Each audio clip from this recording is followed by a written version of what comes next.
Howdy, folks. We're going to talk about how to deal with these circuits that we're going to find some values for. So let's start by kind of thinking about this. So we have a series circuit. We have to find the total resistance, the total amperage, and the voltage at 1, the voltage at 2, and the voltage at 3. So let's remember what's true about a series circuit. We put down some formulas here saying that our total voltage is going to be the voltage at 1 plus the voltage at 2 plus the voltage at 3. Our amperage is constant, so the current flow is constant no matter where you are in the circuit. And our total resistance is going to be equal to our resistance at 1 plus our resistance at 2 plus our resistance at 3. Now, one little note before we go on, only for period 6. I don't know where my brain was, but when we were writing down notes, our Kirchhoff's current law states that your total current is for a parallel circuit. I put little dots, and I meant to say we add all those up. I did it right down here. But anyway, if you're getting confused by that, you may want to change that. All right, so in order to do this, you have to think a little bit.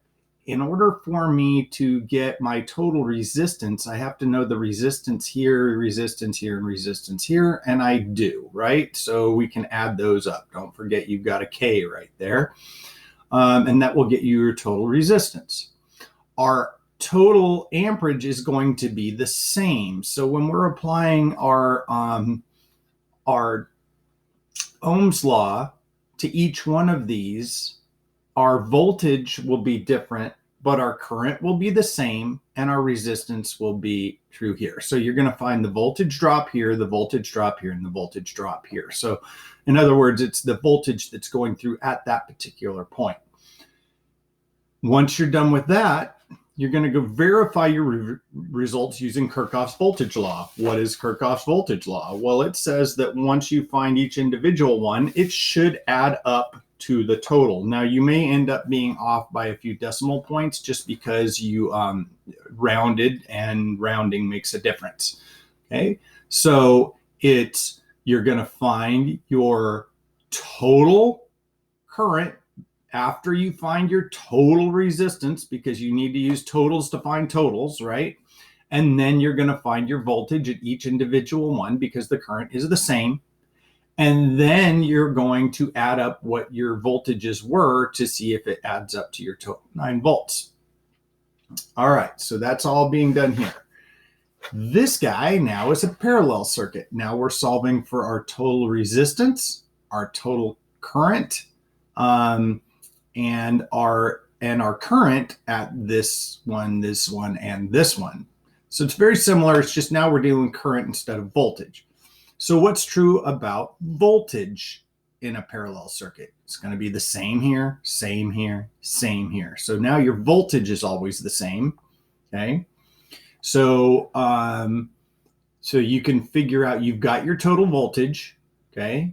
We need to know our total resistance. That's where you do the reciprocal of the reciprocals, okay, to get your total current. Don't forget, these all have K's in them, so those are all multiplied by 1,000. And once you have your total current, okay, and your total, we've got our total voltage will be the same. Now we can go back and figure out the total resistance, okay. Don't forget, don't mix things up. If you're dealing with totals, you got to have totals. That's why we got to know the total resistance first. And finally, you're going to figure out what the current is through each one of these, applying Ohm's law, and then verify your results using Kirchhoff's current law. The current law states that this will be true in a parallel circuit.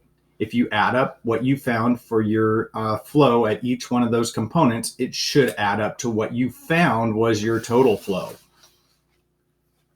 Okay. All right, cool. So that's that one. On this page, we're drawing a schematic based on what you're being told and then calculating what it's asking you.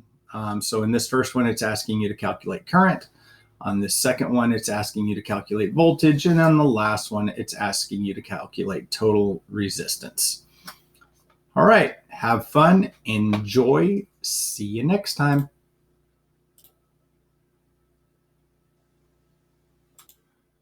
Try doing these on your own before you get step-by-step examples, but I will provide another video that shows you going through these step-by-step. But life doesn't have step-by-step instructions, folks. Sometimes you have to figure stuff out on your own. So give it a shot on your own first before resorting to that step. All right. Enjoy. See you later.